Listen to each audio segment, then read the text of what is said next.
you can pretty much set up anywhere. So I am here and I'm still making this happen. We were considering maybe cancelling it because it wasn't in my normal location, but we thought since we've told people about it, a lot of people were excited about this happening, that we're just going to make it happen whatever way. In fact, if it came down to it, if I had to, I was going to do it in my car if we had to, but luckily we don't have to do that. So yeah, we've got a nice little setup. That's a bit of a good little location. So yeah, we're going to get some stuff going. So let's see who we got in. We've got Andrew Gardiner, the man himself. How you doing, Andrew? Hi guys, you alright? Yeah, we're doing good. We're doing good. And Mark, how you doing? I'm good again, Mark. How are you? I'm good. I'm good also. I'm good also. Yeah. Cool. So and also we got Kyla. How you doing, Kyla? Good to see you. Good to see you. Very well, And thank you. Bree, how you doing? Me and Bree, we spoke just earlier today. So how you doing, Bree? Good to see you on the call. So yeah, let's give it a couple more minutes, let a few more people get in, and we'll go into this and get some into this content. Hey, yes, hey Bree, how you doing?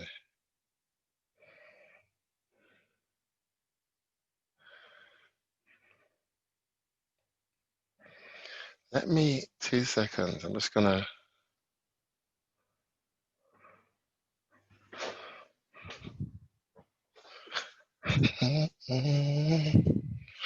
Get some water.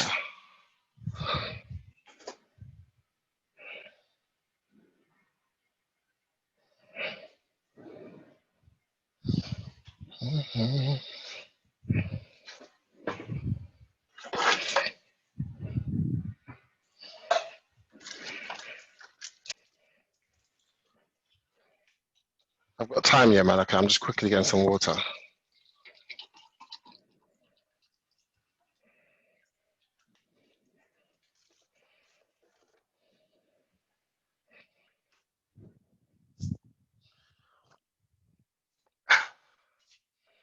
Yes, that was needed.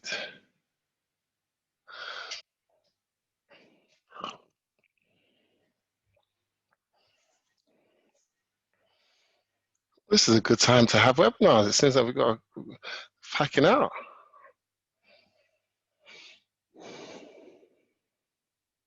What's the time? It's 9 o'clock. It's top of the hour. Let's do this.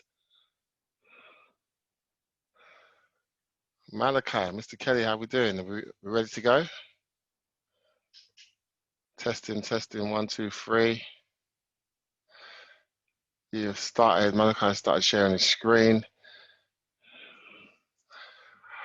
All right, so today what we're going to be doing is just going to be going through some different things around property sourcing, some of the stuff that we do, the difference in our approach and stuff like that. So we're going to be going through that today, explaining some of the different angles and the way that we generate leads, how we qualify people, and what our thought process is, and also looking at what other options there are as well, and what other things people are doing.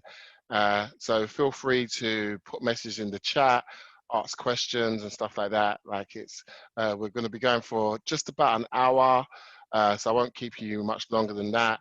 And yeah, that's pretty much it. So I'm not a professional webinar speaker. I'm just here. I'm just going to be real and just deliver some content straight from the head. So, all right. So, first off, the reason why we wanted to put some of this stuff together and kind of, I guess, systemize some of this this information is that we speak to and come across a lot of people on a daily basis. Like I would say that I'm speaking to from any amount to like 6 to 9 people a day who are like investors, people that are property managers, agents, and a lot of new people that are coming into this space, and they're being trained in lots of different ways. And I wanted to sort of just put out our viewpoint on things. Now, first off, I want to say I am not a guru. Yeah, I'm not in any way a guru when it comes to property. What I would say is that me and my business partner Malachi, what we specialize in is the ability to do marketing that gets quality leads, and then we do things to qualify those leads, and then we pass that information on to you guys so that you guys can actually go out there and do things with these leads, like put deals together, put rent to rent deals together, sell your property types of deals together, and stuff like that, right? Even lease options. So that's what it's about here. So our when we got into the property game, we came in as marketers, and the biggest problem that we saw, the biggest bleeding neck problem that we saw, was that people were struggling to consistently get in front of vendors, landlords, motivated landlords, sellers, people that they could actually work with. And some of the methods that people were using, just not saying that it wasn't working, but it wasn't getting them enough results to be able to really scale their property business in a way that generates them revenue quick enough to be able to get things going. So we've broken this down into 4 sections, and 5 sections, and we're not going to go through all of them now. That's why we're calling it the O5 reverse property sourcing method overview. And the idea of this is that the reason why we call it reverse property sourcing is because typically with property sourcing, what you find is that a property sourcer is gonna, they'll put a deal together and it'll be fully packaged and it'll be all there ready for you to go, right? But then when you do your own due diligence, that deal doesn't necessarily stack up the way you want it to. There's things that are missed out, like maybe they haven't included bills and so on and so forth. And a deal that looked good initially and that you were prepared to pay 3, 5, 10 grand for, actually turns out to not be as amazing as it was initially sort of put out there. And we wanted to sort of come at this in a way where we was like, how can we approach this marketplace where we're being different, because that's what everybody else does. And there's nothing wrong with an ethical source of someone that knows what they're doing and they're doing it professionally, right? But we just wanted to say, how do we really make ourselves stand out and differentiate ourselves from everybody else? And that's why our approach is that we do like a monthly membership. We charge like a small fee, as you guys know, it's £150 a month, or £300 a month, depending on how many requests you want to make on a daily basis. And that's pretty much it. That's the way we go about it. But I'm going to go into some of the things that we've sort of identified in this space, some of the ways that we go about it. And really what this is my own experience. And as I said, I'm not a guru, but my own experience of actually getting out there and making deals happen, right? But also a lot of insight from deal makers that we've seen going out there, giving us feedback on what's going on within the space and stuff like that. So it's a combination of experience that I'm going to be sort of putting out here. So as I said, we've broken this down into to 5 different categories, and we're calling it the O5 method, the O5 reverse property sourcing method. And we're looking at things from options, opportunities, offer, organize, and onboard. So today, and for today's session, we're going to go through options. Okay, so we're going to go into options, and within options we have an acronym which is reverse. Okay, so so that acronym is, the first letter of that acronym is to realize. Okay, so that's going to be the first letter of the acronym. Then the second letter of the acronym, so how are we doing it? Is it going to be, we're going to reveal all the letters and then, or we're going to, okay, so we're going to go one by one. All right, so let's start with realize. So the first thing that I feel like people need to sort of get into their heads and understand is that they need to realize that there are more ways to go about making your property business work than is what is initially taught to you in most of the courses and the training online and the YouTube videos and stuff like that. So what I've seen and what I've been taught as well, and when I came into this space, what was confusing for me was that I got all of this information on how I'm supposed to go out there and do stuff with property, right? And then what I found is that the biggest part of it, which was your ability to actually go and work with landlords, when they taught me methodologies, or when I was taught methodologies on what to do with that, I was being taught to send out letters to landlords, to HMO registers and stuff like that, right? I was being taught to go and build relationships with estate agents. And don't get me wrong, I understand that working with a landlord, like sending out letters to landlords it works for some people. But one thing I've noticed, and just through speaking with people, because we've never sent out a landlord letter at all ever. And what we've noticed is that when you're sending out landlord letters, you're first of all, you're waiting for a landlord to respond back to you. Second of all, it's interruption marketing. So they wasn't necessarily looking for what you're offering. It's by luck that maybe they are interested in what you're offering, so they might give you a call. And then when they give you a call and you try to explain what it is that you do, in most cases they'll tell you, look, I'm not interested and stuff like that, and you need to send out another 500 letters and so on and so forth, right? Now don't get me wrong, I do know that there are people that are getting this working, and they are getting out there, and they are going and sitting down with a landlord and doing a viewing from this, right? But the problem that I'm seeing is that not enough. You're not getting out to enough landlords. You're not getting enough of a pipeline going to be able to really sort of build something and scale it to the level that is game changing, if you like. Yeah. So landlord letters. Basically, I definitely think that if that's what you're doing, do it. But there is definitely, I want you to realize there are other ways and things to do. Now, estate agents is another thing that people are talking about. Now, again, estate agents, they're like the hub, right? Like everybody goes and puts their properties with estate agents, but you've got to think about what is the benefit to an estate agent to work with you. Now, if you position yourself correctly, now definitely you can get in with an estate agent. But in most cases, they're not interested in working with you. It doesn't align with their interests in most cases. But you can still get stuff working with landlords.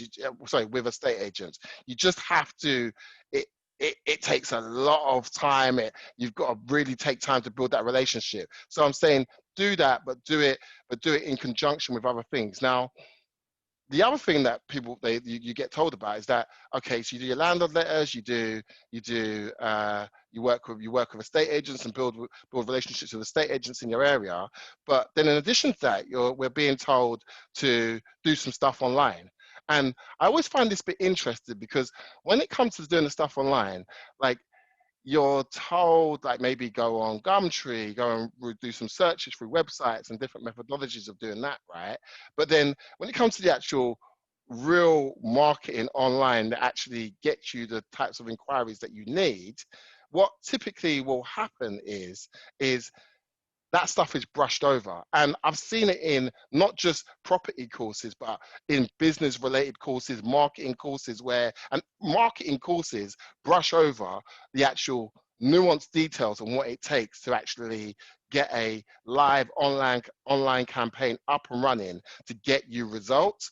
And that for me is annoying, because I thought to myself, like, well, I still don't know what to do. I still, like, you're telling me go and use Facebook, but how do I use Facebook? You're telling me to go and use Google Ads. Telling me to do banner ads. How do I do all of those things?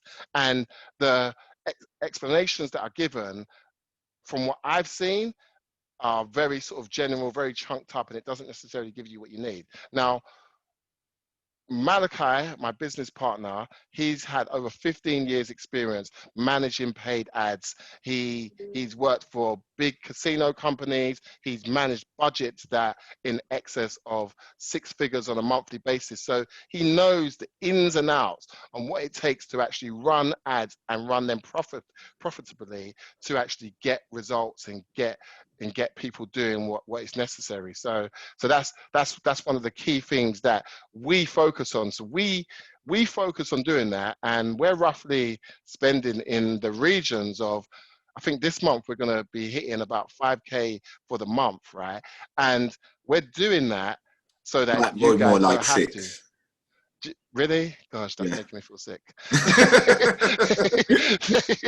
Okay, for real. That's what we're looking at. We're ending up the month about 6. Okay, so we're putting in hard cash on a monthly basis to generate leads, and as I say, what this does is this allows you to get access to a lead flow of landlords, where you don't have to actually do that. You don't have to know all the ins and outs of doing that. All you need to focus on is really building up your skill set in negotiation and your ability to communicate with a landlord. Also understanding your numbers, and doing your due diligence so that you understand how to, before you even speak to a landlord, what your offer is going to be, what your margins are, what you can accept, what you can't accept. Because one of the biggest problems that I'm seeing with people is that they're going out and they're speaking with a landlord and they don't really know what it is that they're doing. Now, don't get me wrong. I know that there's people on this call right now that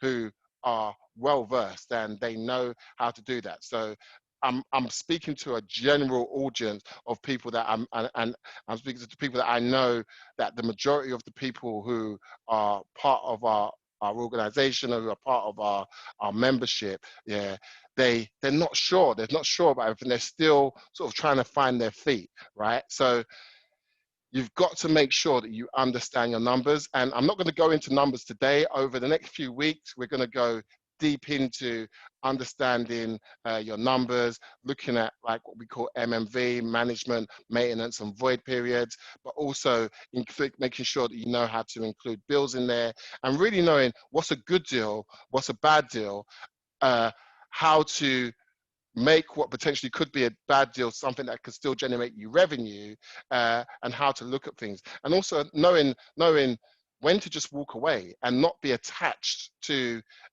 one individual deal where you may compromise yourself and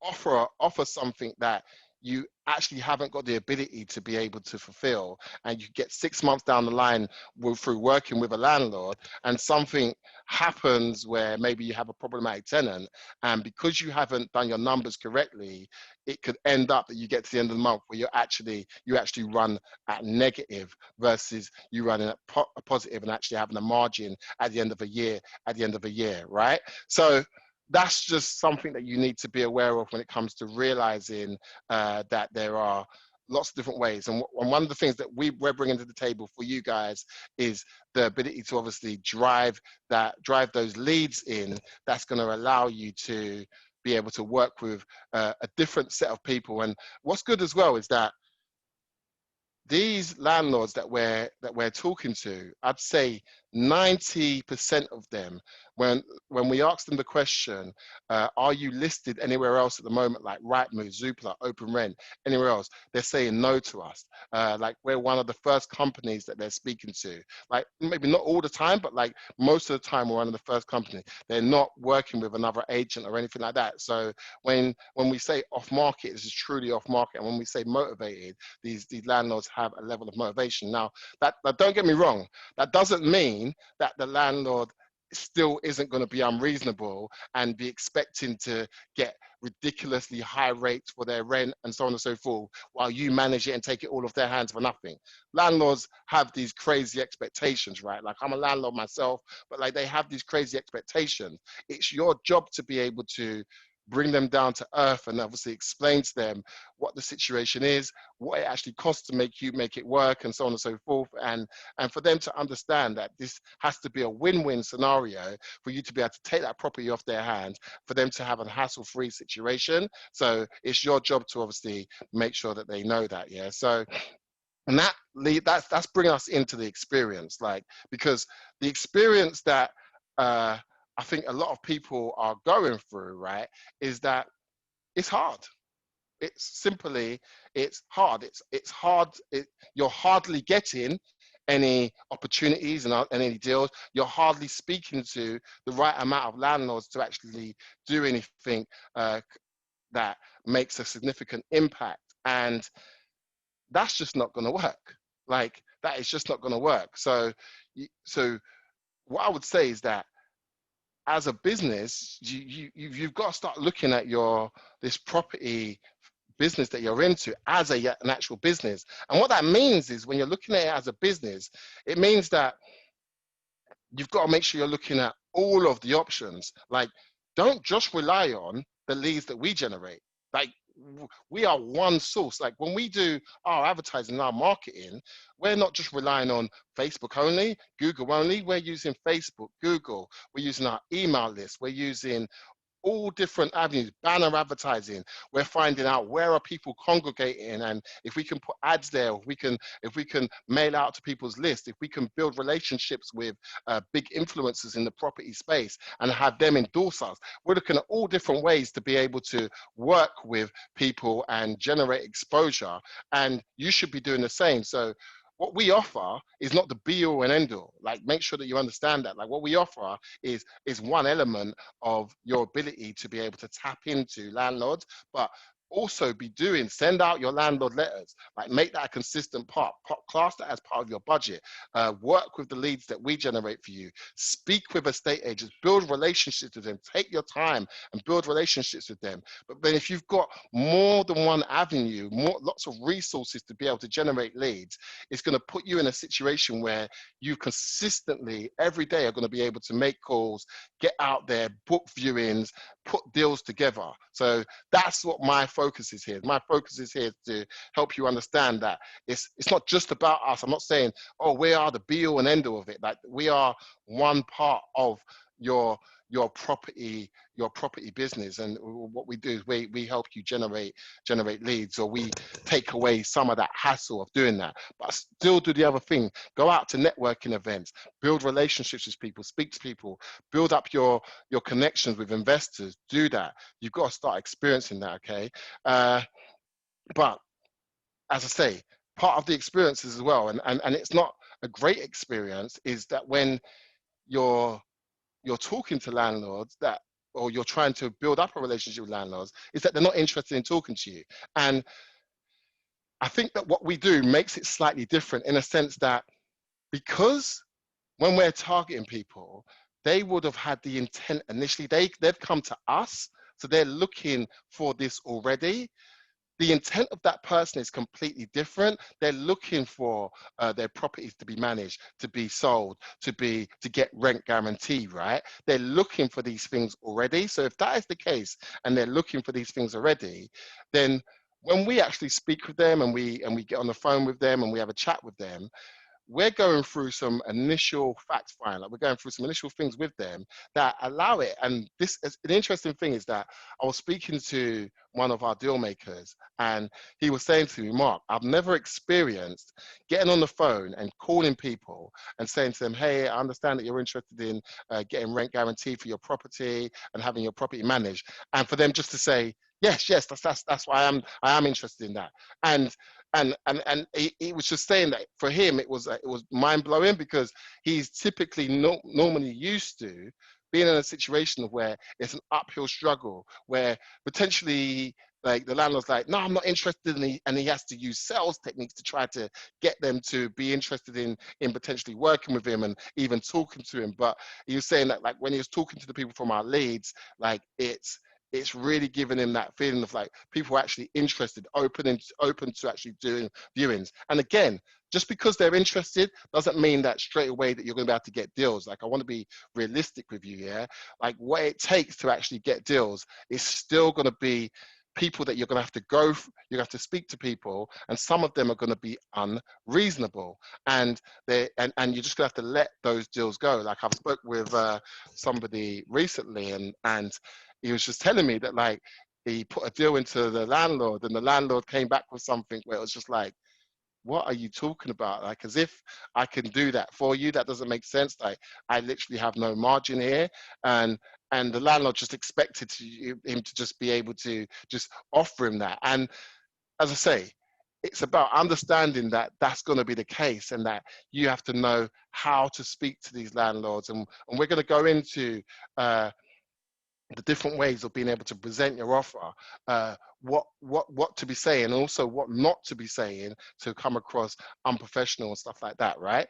So we're gonna go into that in future weeks. This today is about an overview of what's going to be up and coming. So I'm just going to be giving you sort of higher level chunked up stuff, but we're going to go into the nitty gritty of things in weeks to come.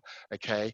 Another thing, and I kind of touched on this already, but it's really about people's lack of understanding on how to analyze a deal. Like, and you've got to build up your experience in what it takes to look at a deal. So we give you a ton of information in our brochures, right? But our brochures is not the be all and end all. Like, you've got to look at what makes sense to you, to your individual business strategy, your business model. Because just because we put a calculation there of 12% for management, 10% for maintenance, and 1 month void periods over 12 months, like, you might have the flexibility to do something different. Like, if you've got connections with the council, or you're doing something that's related, like with supported living or something like that, you might have the ability to obviously do something more effective. If you're looking at the property and your strategy is to add, where you only want to work with properties where you can add value, where it's a 3-bedroom property but they've got 2 receptions, and you're going to turn those into additional bedrooms, you've then got the ability to be able to maybe offer more potentially to the landlord, because you know you're going to make your margin through the additional value that you create for the additional rooms. But you've got to look at that, and you've got to obviously price that up and work out what it's going to cost to put something like that together. Because if you change something from a 3-bedroom to a 5-bedroom, you may need to change the use of that actual property, and that landlord needs to look at their mortgage and also their insurances to see if that is actually viable. And even if in their area, depending on whether they have an Article 4, whether they can even do that. So it's about understanding those different things, and we're going to go into that in up and coming weeks, so that you can really get a feel for what you should be looking for, and what things that should be standing out to you, so you can know basically how to actually analyze a deal and work out, before you even pick up the telephone to speak to the landlord, what you can offer, why you can offer it, and be able to articulate that as well, so that so it makes sense to that landlord. Because I've spoken to a lot of people where they've said, well, I put out all these offers to these landlords and they're just not accepting it. And I was like, did you explain why you gave them that offer? No, I just sent them the offer. And I'm just like, well, obviously, if a landlord knows that the market value of their area is a certain amount, and you offer them a guaranteed rent that is below that, and it's considerably below that, potentially even 25 to almost maybe 28 to 30% below that, like, it's gonna make them feel like, why should I even take that? So it's your job to obviously explain what their net rental income actually is. Like, so after all their expenses, what they end up with anyway, and that's what you're going to be able to pay them as guaranteed rent. And we're specifically talking about like rent guarantee related stuff, right? So yeah. And I guess another thing I think needs to happen from an experience point of view is something which we call property in action. And when I say that, what I mean is that, so I know, as I say again, I know there are some people on here that they're out there and they're making stuff happen, and this is not as relevant to you, for example, yet. But what I'm seeing a lot of is there's a lot of people who, how do I say this nicely? So there's a lot of people who are studying, they're educating themselves, and there's nothing wrong with education, right? But it's to the point where they're becoming education junkies, and really they're just buying another course, spending grands on different courses, sitting in, not so much now, but sitting in hotel rooms for 4 days, getting a fire hose of information, or they've spent a load of money on courses and online stuff, but haven't yet got any properties under the belt or any deals across the line, right? And the reason for that, in most cases, is because they're not out there enough. They're not actually out there cutting their teeth in the marketplace. Like, I say this all the time, and when I speak to people, is that you can't learn to drive a car by reading books and watching videos. You just can't. Like, it's impossible. You can't learn to drive a car like that. You can understand the fundamentals, but you can't learn to drive a car. You've got to get in the car, you've got to stall, you've got to have people bibbing you, you've got to feel under pressure, and you've got to get used to that, and you learn as you do things. And it's the same with property, right? You learn as you go out there, as you make that first phone call to a landlord and you book your viewing in.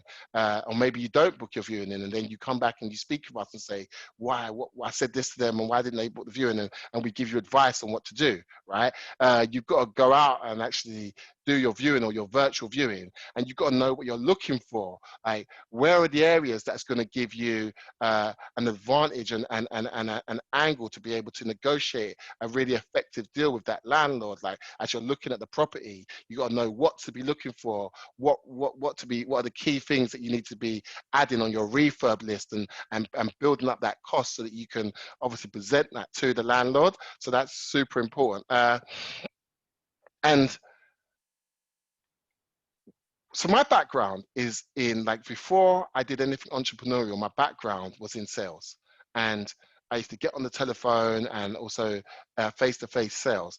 And one of the things that we used to talk about in sales, like, is that viral effect. And the way that kind of works is that it's really to do with your ability to build what we call a pipeline. Okay. Now, what that means is that when you're doing sales, one of the things you do is you start off and you make a load of calls. Like, if you start a new sales role, they'll either give you a massive list of people to call, or you have to go out online and actually just start cold calling people.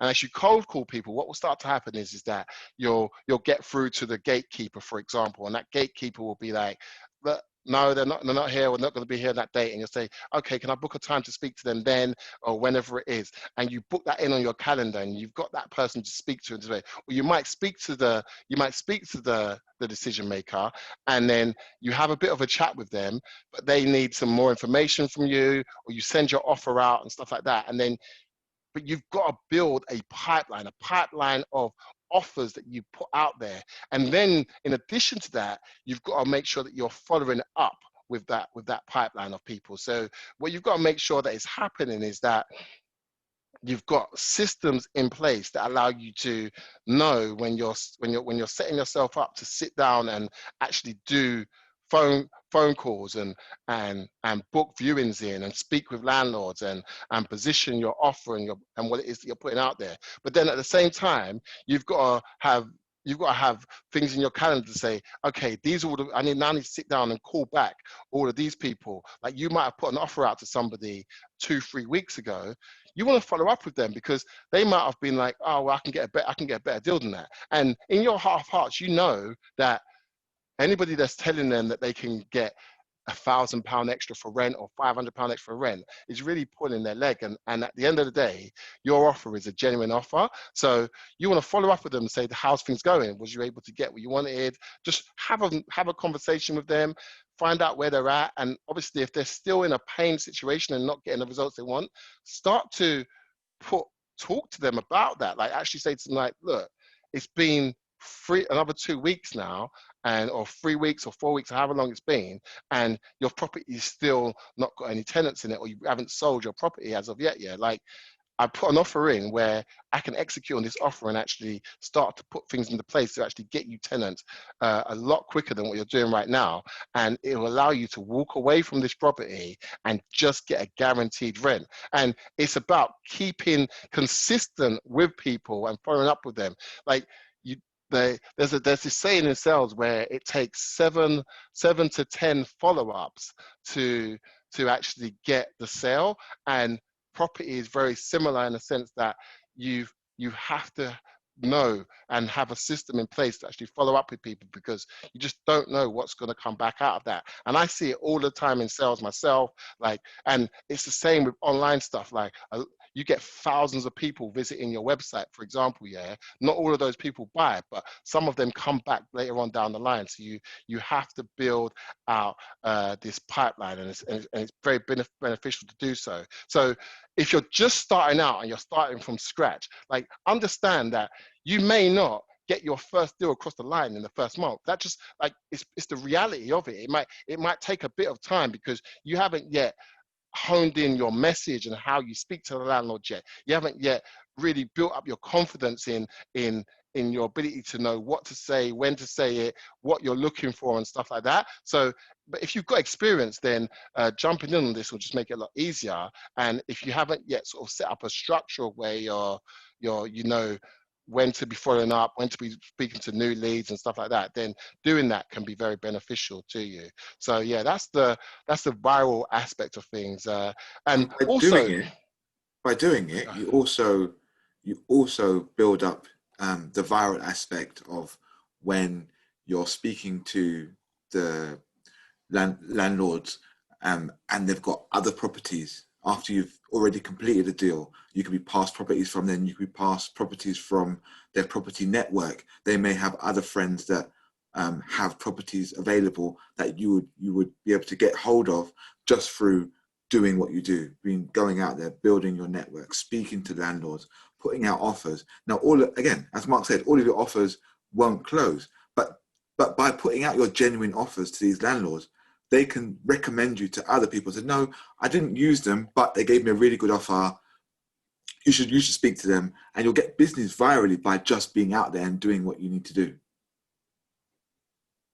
Yeah, 100%. Like that's and also like collaborating with other deal makers, other people as well. Like as we said, like one of the things that you can do with us as well is that you can take our deals and our lead, for example, and once you get the deal to an agreement in principle, if you don't want to take on that deal yourself, you can either sell that to your own investors, and if you're fully compliant, then you can receive a fee for that. But you can also come back to us and say, can you present this and advertise this to your database, your list, and we can put that out to our people and really see if we get any bites, then we can split the fee. Obviously, there needs to be make sure that everything is being compliant. But yeah, just as long as those things are in play, then that's the type of stuff that can be done. Or we can co-source with you and stuff like that, right? So the next section is about, and as I say, this is just about. Sorry, I'm just getting a message through from somebody. 2 seconds.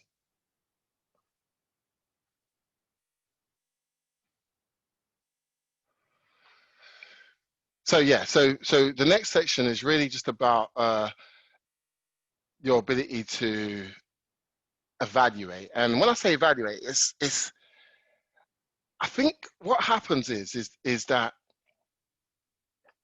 so people go on different training courses, and this is something that I've learned over the years that, okay, back to another car analogy. So you know when you're learning to drive, and you're looking to pass your test, you need to do everything the way that the instructor is looking for you to be able to pass your test, right? So you got to make sure you're looking in the mirrors, like they're seeing they're seeing all these different things you're doing for them to say that you've efficiently passed your test. But once you've passed your test, you start to drive your own way. And it's similar as well with property. And what I'm seeing is that people are not driving their own way, or they're not doing property, they're not starting to create their own property style. Because, for example, I see like a lot of people, they look at things like they'll say, okay, I only work on this specific road or these different areas, and that's it. And I'm only interested in like 6-bedroom HMOs, and they have to already have the license, and they need to have been running it beforehand and stuff like that, and the license needs to have 5 years left on it before it even expires, or whatever the case is, right? And don't get me wrong, you can do that, but what that means though is that there's going to be less deals for you to be able to put together, right? Now, don't get me wrong. If your strategy is to do slow and steady, and you just have very specific criteria, and you've got the time to be able to wait to get a deal closed every couple of months, then fine, that's fine. And you've got like the capital behind you, or you've got enough runway to make that work, then that's fine. But a lot of people I speak to, like, they need to get some cash flow in now, and they need to get some results in now. And what that means is that, yes, you may have been told to just only go after 5 bedrooms and so on and so forth, but there is lots of money in different strategies as well. Like you don't always just have to go after a 5-bedroom HMO. Don't get me wrong, the yield on those are great, but also it comes with their own set of problems as well. But it's about being open and having the ability to evaluate what else is available, because in London in general, there are a lot of deals that can be done where it's a single let deal. There's a lot of deals that can be done where you can go out to a deal that you may not want to take on yourself. One, for getting great practice and keeping in the game and doing stuff right, but then also if you can get that deal across the line and to the point of where that landlord is giving you an agreement in principle, what that does is that says that gives you the ability to say, okay, we can now go back to Mark and Malachi, and we have them advertise it to their list, and potentially we can get that deal sold through them. Or you can go and speak with your own investors and you can sell that deal through them. Because why wouldn't you? Some of our biggest sources that we have working on our platform, literally they don't take on no deals themselves. All they literally do is scour through our database, call up every single person, put deals together, put offers out there, and then they offer it to their investor list. And that's how they're making their money, and they're generating money through doing that. So what I'm saying is to evaluate the options and have an open mind on what you can actually do. Like, you don't have to just stick to your local area. But if that's working for you, then great. But as I say, in most cases, it's not working. So look at what other options are out there to be able to get results with this, okay? Obviously, as well, you got to understand what a good deal is and what a bad deal is. And in some cases, and this might sound crazy, offering rent guarantee is not always the solution, because if the area is wrong, then you've got to know that you can't offer rent guarantee in that area because you may not be able to fill that property, and or you may have a lot of void periods because the tenant demographics in that area may be wrong, right? And so you've got to be able to understand that and evaluate and look at that, and then know what to offer instead, or not offer anything at all. So one of the things that I like when I work with people one-on-one is I show them is that always present 2 offers. Now, you don't have to, but I would say this: it gives you the advantage of where you can present your rent to rent offer, where you're offering rent guarantee, management, void periods, and stuff like that, right? But then also, if it makes sense, look at offering just straight management and what's involved in offering that as well, so that the landlord can see the contrast. And then when you offer just straight management, you can offer straight management, and then you can recommend a rent guarantee insurance company for them to cover their rent. Now, you've also got to explain to them the different ramifications of that and why that is not as good as the full-on rent guarantee. Like, cause obviously that's only covered within the period of the tenancy agreement. In most cases with these insurance companies, they won't pay out for the first 30 to 60 days. And yeah, there's different little ramifications that are around it. They don't cover tenant changeover void periods when you've got a tenant, like you've got tenants that are leaving and you're waiting to get new tenants in. They don't cover that period. So, but it gives the landlord the ability to look at the contrast in 2 offers, and then they can make a decision as to what works for them.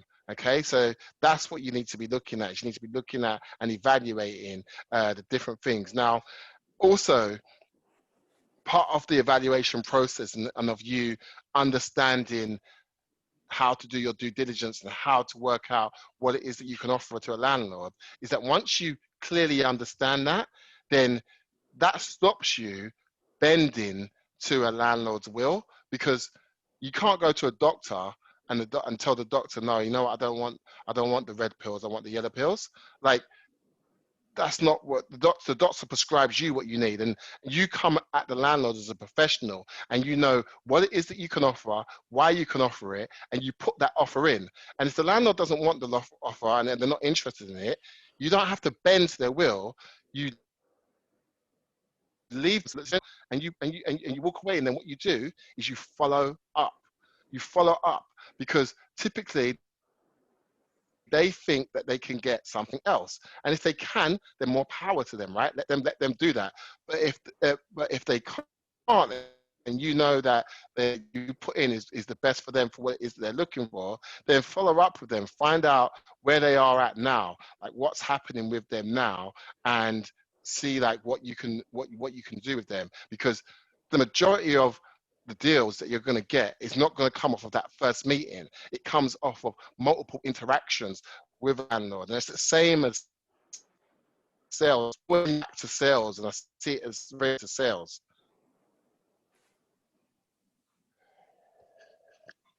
So just having another drink.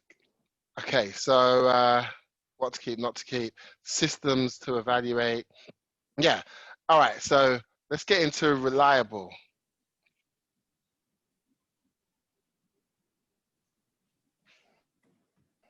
Reliable bit, okay, cool. So what we're looking at is this whole thing. When I first started in this space, and I mention this all the time, the biggest, and I call it a bleeding neck problem, because it's a type of thing of where this is a massive problem where if you don't get this sorted out, you don't have a business. And the biggest problem that I see is your ability to have a reliable source of leads.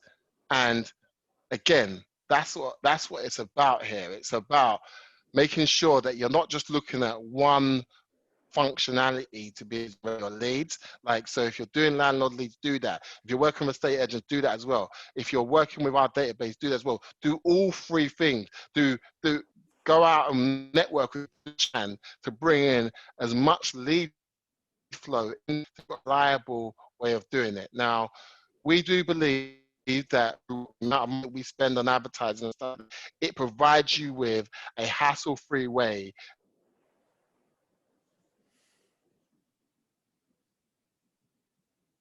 starting to come in from different parts of the country and stuff like that, and we're putting specific campaigns together for them, and it takes a little while to build up that flow of lead flow and stuff like that, but as that comes in, you're going to start getting deals in, and that's going to be and you're going to be able to start working with those people, and that's already happening. So, and as I said before, a lot of our deals, they're off market. In some cases, the deal's not ready to actually go ahead right this second. Like they might still be finishing, or the tenants leave the end of the month. Again, this is what I'm talking about. Why it's great to build a pipeline of if you speak to them and they say, and you build a rapport with them, you build a relationship with them, and you find out that okay, this is not for 1.5. The biggest mistake people make is that they think that landlord gives a toot about them. They don't.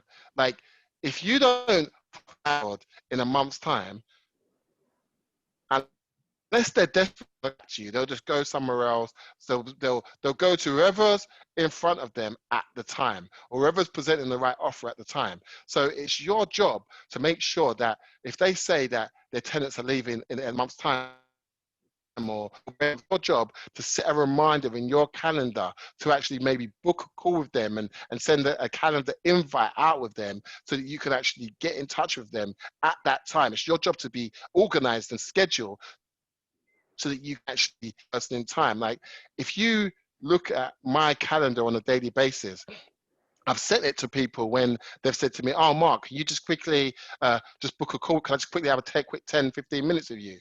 And what I do is I just send them a screenshot of my calendar and say, I'll be honest with you, if I get a slot where a call thing give you a call, but my day scheduled out from the morning to the evening is scheduled out with calls and stuff that I've got to do, or and see people, like, it's scheduled out, and I schedule everything from my exercise to when I'm gonna eat, different things. And I'm quite a geek with it, right? But like, it's a mindset thing as well, because through scheduling it allows me to be very efficient, very organized. It allows me to also have my free time and relax. And as I'm saying, you've got to be able to have the right balance as well, right? So make sure that you're scheduling your people and getting out there with people, right? So what's really good about this as well is that, so we've got 3 ways of generating leads. So the first is if somebody comes on our website and they see our telephone number, they pick up the telephone and call us. And we've now got 2 new phone support people. So I'll pick up the phone. I've got no problems in picking up the phone and speaking with a landlord. Malachi will pick up the phone and speak with a landlord, but we're also very busy as well with other stuff as well. So we've got 2 phone supports people. There's 4 of us to really cover any landlords that are calling in. So when they call in, the call is being recorded straight away. And what we do is we let them know that the call is being recorded. We read out a compliance statement that states that the call is being recorded, and that recording will be shared with our independent agents and investors, and that the information they need to provide us with needs to be accurate and correct. And if it comes up that it's not correct, it could make the rent guarantee agreement null and void. And we make sure that they understand that that's okay and they agree with it. And once we do that, then we'll go into all the details about the property, and we ask a ton of questions from everything from bedrooms to how many bathrooms, how many en suites, what the size of the bedrooms are. We look at maintenance. We look at who they're currently working with, if they're currently working with anybody. We ask questions around, do they have their HMO license? Does their mortgage company aware of the type of use that they're going to use their property for? We ask a ton of questions, and then we record that. Obviously there's a recording of that. Plus we're recording that information on a sheet as well, and that's what goes into the brochure. So even though we provide all that information with you, and it gives you a reliable insight to that property, what you need to also do is just make sure that you're reconfirming that information. Because for whatever reason, we could have taken that wrong or something, we misheard something, but you can, if you've got the package where you can get the recordings, when there is a recording, because there's not always a recording, but when there is a recording, you can listen to that and you can make sure you get some insights with that. And as you see as well, we make sure that we really go all out to give you as much information about the area, comparable properties in the area, and everything that you pretty much need to know.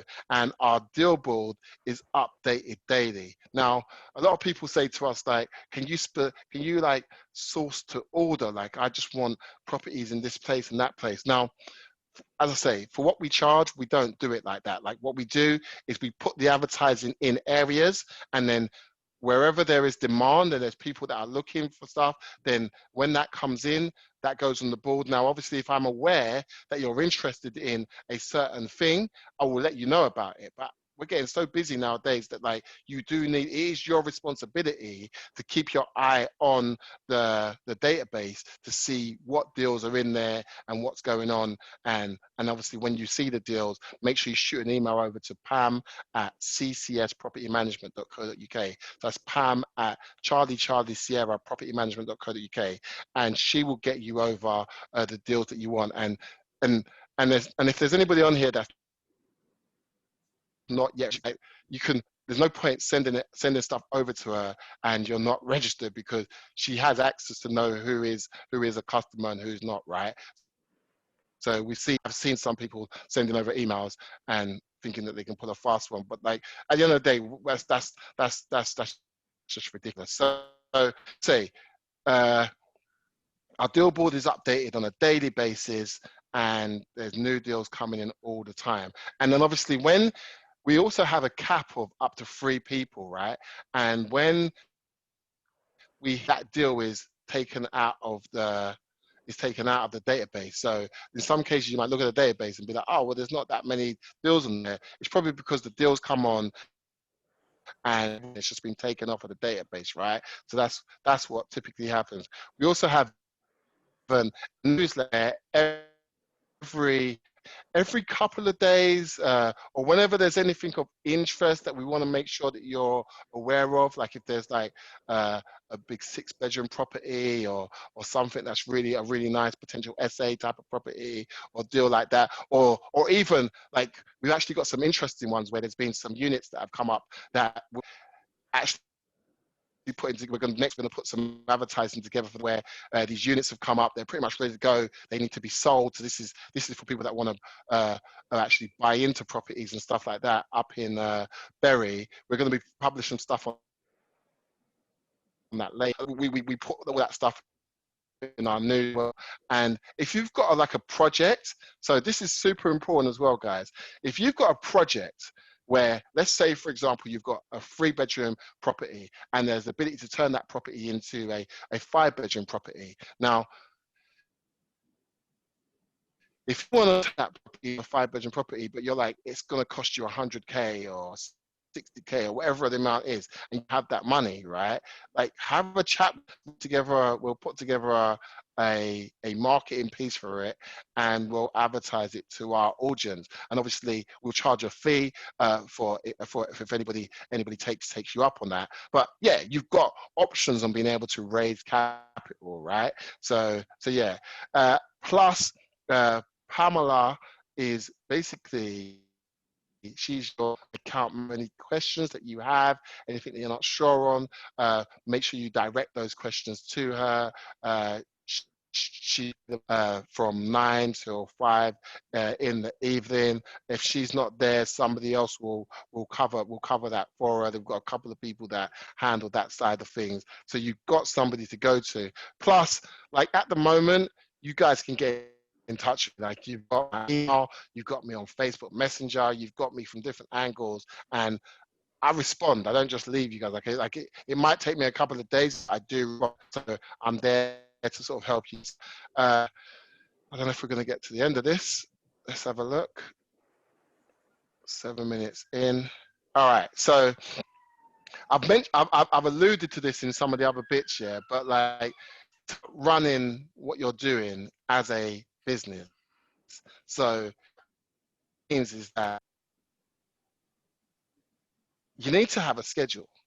Like, you need to know what you're doing when you're doing it. That schedule, it needs into goals. So like, for example, I know what we want to be generating by the end of the year, and I know how many people I need to speak to make that happen. We know how much we need to spend on advertising to make that happen. We know what ads we need to be putting out, and we have a schedule. We schedule things. Like, I schedule my work day, what I'm going to be doing, and I know what's going on from the night before to a week in advance even, but I know what my goals are moving forward. Like, you've got to start looking at this part-time. Like, even if you've got a full-time job and you're doing property part-time, you've got to start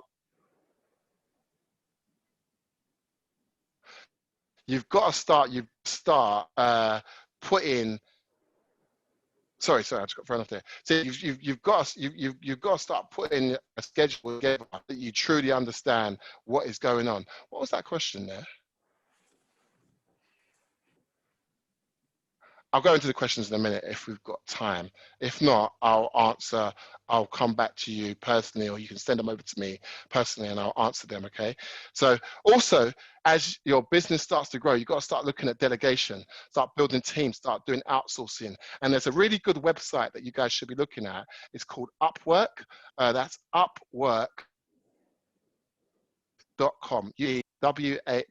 WORK.com, and you can find VAs and people that can help you with admin related stuff, scheduling stuff, replying back to emails and stuff like that, putting your offer letters together, just admin related stuff, yeah, that really can help you obviously run your business. If you can even find people to get on the phone, do your initial phone calls and stuff like that. Pretty much anything that you need to get done, you can find people to help you with that, and you can start building out a team. And that's, you've got to start looking at your business like that, because you're not going to grow anything massive or just doing it on your own, right? So you've got to start looking at your business like that.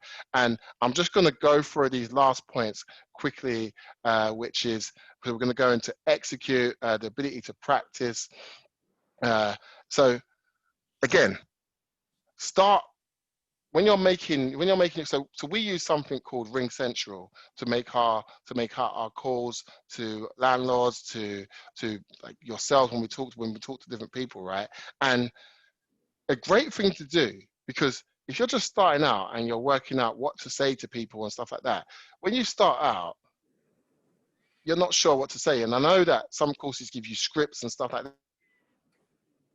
that, but some come across, if you just start out and you have conversations, genuine conversations with landlords. But if you record your calls, and then when in your free time, maybe when you go for a walk or whatever it is, or in your no extra time, like when you're traveling, if you just start listening to your calls, and as you listen to your calls, you'll think to yourself, oh, I should have said that there. I should have said this there. I should have said that there. And you make mental markers in your head as to what you should have said in different places. So that when you have another call, you remember that, and then you say something different, and you improve what it is that you're doing. The same with when you go out on viewings. Like, make sure you remember what you did in that viewing, and be honest about it. Come back to us and say, like, I did this, I did that, I did this, and get feedback on what things you need to do to improve, right? Like, you've got to know how to transition from, if you're working with our leads, how to transition from our company to your company. So for example, when you're initially calling somebody, the first thing you want to do is you want to be like, so yeah, the first, I think I'm going to ask that question now. So the first thing you want to do is you want to be like, hi, Mr. Jones, this is Mark Sams. I understand that you've got a property that you're looking for rent guarantee for. Is that correct? Yes, it is. Okay, and the postcode is, and you just go into what the postcode is. It's a 5-bedroom. Is that correct? Yes, it is. It's got 3 bathrooms and 2 en suites. Okay, perfect. And by the time that you do that, typically, in most cases, they won't even ask you any more additional questions. Now, if they say to you, where did you get my details? You just say that we work in partnership with CCS Property Management, and they pass along your details, and you go back into just reconfirming the details of the brochure, and then obviously you go into, like, yeah, I'd like to come down and view your property, or depends. Everyone's got different strategies. Some people like to go and view the property first before they put their offer out there.